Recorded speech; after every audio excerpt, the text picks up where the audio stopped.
আগামী কয়েকদিনে বাংলার ক্ষেত্রে কি আপডেট রয়েছে, কোথায় কেমন বৃষ্টি হতে পারে, তাপপ্রবাহের সম্ভাবনা কতদিন চলতে পারে, খুব সংক্ষিপ্ত আকারে সেটা আপনাদের জানিয়ে দেব। প্রথম কথাই রয়েছে আগামীকাল রবিবার 11 মে তারিখে যেটা হতে পারে, বিশেষ করে পশ্চিমবঙ্গে দক্ষিণবঙ্গে তাপপ্রবাহ যেটা চলছে সেটা কিন্তু চলবে। যে সমস্ত জেলাগুলোতে হবার পূর্বাভাস ছিল সেই সমস্ত জেলাগুলোর দিকেই হবে, যেমন পশ্চিম মেদিনীপুর, ঝাড়গ্রাম, বাঁকুড়া, পুরুলিয়া, পশ্চিম বর্ধমান, বীরভূম, এই জেলাগুলোর দিকে চলবে। তবে পূর্ব বর্ধমান সহ কলকাতা, হাওড়া, হুগলি, যে সমস্ত বাকি জেলাগুলো রয়েছে সেখানে তাপপ্রবাহ নয়, গরম পরিস্থিতি বাড়বে, আর্দ্রতাজনিত অস্বস্তি বাড়বে। আরেকবার জানিয়ে দিচ্ছি কোন কোন জেলাগুলোতে হতে পারে। পশ্চিম মেদিনীপুর, ঝাড়গ্রাম, বাঁকুড়া, পুরুলিয়া, পশ্চিম বর্ধমান, বীরভূম। তবে এটা জানা যাচ্ছে যে 11, 12, 13-র মধ্যে 13 তারিখে বীরভূম জেলাতে তাপপ্রবাহের সম্ভাবনা অনেকটা কম রয়েছে, তবে 11, 12 তারিখ চলবে। এবার বৃষ্টির কি আপডেট রয়েছে? বৃষ্টির ক্ষেত্রে যে আপডেট রয়েছে 11 তারিখে বলা হয়েছে বিক্ষিপ্ত বৃষ্টি দু এক জায়গা হতে পারে। কোন কোন জেলাতে হতে পারে তার মধ্যে যেটা এখনও পর্যন্ত জানা যাচ্ছে, পুরুলিয়া রয়েছে, পূর্ব বর্ধমান, পশ্চিম বর্ধমান রয়েছে, নদিয়া, বীরভূম, মুর্শিদাবাদ, এই জেলাগুলোর দু এক জায়গা ঝোড়ো হাওয়ার সঙ্গে 11 তারিখে বৃষ্টি হতে পারে। তবে 12 তারিখে বৃষ্টির সম্ভাবনাও রয়েছে। 12 তারিখে দক্ষিণবঙ্গে যে সমস্ত জেলাগুলোতে বৃষ্টি হতে পারে তার মধ্যে রয়েছে হুগলি, উত্তর 24 পরগনা, দক্ষিণ 24 পরগনা, পূর্ব মেদিনীপুর, পশ্চিম মেদিনীপুর, নদিয়া। 12 তারিখের এই আপডেট রয়েছে এবং 13 তারিখের যা পূর্বাভাস রয়েছে 12 তারিখে যে সমস্ত জেলাগুলোতে হতে পারে 13 তারিখে সেখানেও হতে পারে। ঝাড়খণ্ডে দু এক পশলা বৃষ্টি হতে পারে, বিরাট কিছু নয়। তবে যেটা আপডেট রয়েছে 14 তারিখ, 15 তারিখ, 16 তারিখ দক্ষিণবঙ্গ জুড়ে আবার কালবৈশাখীর সম্ভাবনা তৈরি হবে, যার ফলে 30 থেকে 50 কিলোমিটার গতিবেগে ঘন্টায় দমকা ঝড় এবং বিক্ষিপ্ত বৃষ্টি হতে পারে। 13 তারিখে নয়, 14 তারিখ, 15 তারিখ, 16 তারিখ, এই 3টে দিন আবার দক্ষিণবঙ্গে বিক্ষিপ্ত বৃষ্টির একটা সম্ভাবনা বা পূর্বাভাস কিন্তু আমরা পাচ্ছি। তবে খুবই বিক্ষিপ্ত, বিরাট কিছু কিন্তু দেখতে পাওয়া যাচ্ছে না যে বিরাট বৃষ্টি হবে সেরকম কিছু নয়। তবে ঝড় এরকম সম্ভাবনা বেশি রয়েছে, সঙ্গে বজ্রবিদ্যুৎ সহ বিক্ষিপ্ত বৃষ্টি। উত্তরবঙ্গের জেলাগুলোতে ভয়ানক পরিস্থিতি আসছে। 11 তারিখে যা পূর্বাভাসে বলা হয়েছে 11 তারিখে বৃষ্টির সম্ভাবনা বেশ কিছুটা বেড়ে যাবে। দুটি জেলাতে সম্ভাবনা সব থেকে বেশি রয়েছে, তার মধ্যে রয়েছে জলপাইগুড়ি এবং আলিপুরদুয়ার। প্রচণ্ড বৃষ্টিপাতের সম্ভাবনা রয়েছে 11 তারিখের দিকে। এর সঙ্গে তাপপ্রবাহের পূর্বাভাস রয়েছে 11 তারিখে দক্ষিণ দিনাজপুর এবং মালদহ জেলাতে। অন্যান্য জেলাগুলোর যা খবর রয়েছে সেখানে হালকা থেকে মাঝারি বৃষ্টি হতে পারে, অর্থাৎ কুচবিহার, দার্জিলিং, কালিম্পং, এই জেলাগুলোতে। নিচের দিকের জেলাগুলো উত্তর দিনাজপুর, দক্ষিণ দিনাজপুর, মালদাতে 11 তারিখে সেরকম কিছু হচ্ছে না। 12 তারিখে অরেঞ্জ অ্যালার্ট জারি হয়েছে প্রবল বৃষ্টিপাতের জন্য।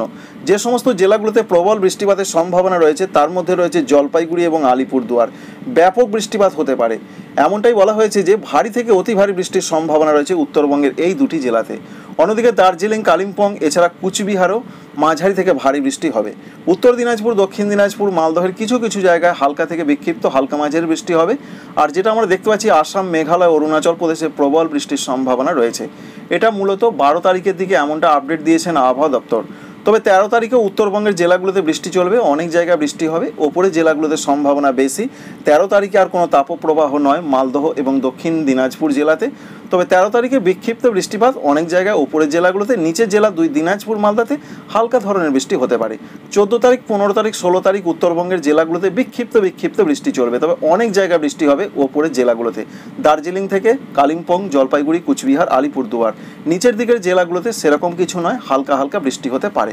সারা ভারতবর্ষের মধ্যে যে আপডেট রয়েছে এই মুহূর্তে তাদের সব থেকে বেশি বৃষ্টির সম্ভাবনা রয়েছে একদিকে পশ্চিমবঙ্গের উত্তরবঙ্গ, অন্যদিকে সিকিম, উত্তর পূর্ব ভারতের রাজ্য আসাম, মেঘালয়, অরুণাচল প্রদেশের দিকে।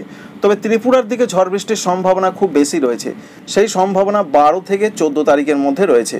বেশ কিছু জায়গায় ঝড় সঙ্গে বৃষ্টির সম্ভাবনা দেখতেই পাচ্ছেন, এমনটাই জানাচ্ছেন আবহাওয়া দপ্তর। এর সঙ্গে বলা হয়েছে মিজোরাম, মণিপুর, নাগাল্যান্ড সেখানেও হালকা মাঝারি বৃষ্টি চলবে। অন্যদিকে ভারতবর্ষের ক্ষেত্রে যা আরও আপডেট রয়েছে, বর্ষা সক্রিয় হচ্ছে ধীরে ধীরে এবং এর সঙ্গে একটি ঘূর্ণাবর্ত তৈরির সন্ধান কিন্তু রয়েছে। বিশেষ করে ঘূর্ণাবর্ত এবং তার জন্য বৃষ্টি বাড়বে বাংলার দিকে, তবে সেটা এপার বাংলা নয় ওপার বাংলার দিকে। 13 তারিখের আশেপাশে আন্দামান নিকোবর দ্বীপপুঞ্জে এখানে কিন্তু বর্ষা অনেকটা সক্রিয় হয়ে যাবে, সঙ্গে দক্ষিণ পূর্ব বঙ্গোপসাগরে এই জায়গাতে বর্ষা সক্রিয় হবে। ঘূর্ণাবর্ত কবে তৈরি হতে পারে সেটি 16 থেকে 18 তারিখের মধ্যে তৈরি হতে পারে। এই যে সম্ভাবনা দেখতে পাচ্ছেন, এই যে ঘূর্ণাবর্তটি, এই ঘূর্ণাবর্ত কিন্তু আস্তে আস্তে বাংলার দিকে এগোতে পারে। এই যে ঘূর্ণাবর্ত এইরকমভাবে আসতে পারে, কিন্তু বৃষ্টিটা বেশি হবে কিন্তু উত্তর পূর্ব ভারত এবং বাংলাদেশের দিকে। চলুন একবার দেখে নেওয়া যাক বৃষ্টির সম্ভাবনা কোন কোন জায়গায় দেখতে পাওয়া যাচ্ছে।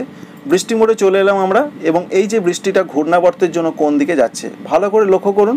বৃষ্টিটা কিন্তু আস্তে আস্তে এগোচ্ছে এবং সেটা 19 ও 20 তারিখের আশেপাশে বাংলাদেশের বরিশাল, চট্টগ্রাম, সঙ্গে রয়েছে উত্তর পূর্ব ভারতের যেমন রয়েছে ত্রিপুরা, মণিপুর, মিজোরাম, নাগাল্যান্ড, এদিকে কিন্তু বৃষ্টির সম্ভাবনা বেশি রয়েছে। অর্থাৎ উত্তর পূর্ব ভারত এবং বাংলাদেশে ঘূর্ণাবর্ত এফেক্ট সঙ্গে বর্ষা, এই দুটো মিলেমিশে, বর্ষা বলতে প্রাক বর্ষা যেটাকে বলা হয়, তার জন্য বৃষ্টিপাত বাড়বে। তো এই রয়েছে মোটামুটিভাবে একটা সিস্টেমের খবর, এবং বাংলার জেলায় জেলায় কোথায় কেমন পূর্বাভাস রয়েছে খুবই সংক্ষিপ্ত আকারে আপনাদের সঙ্গে শেয়ার করলাম।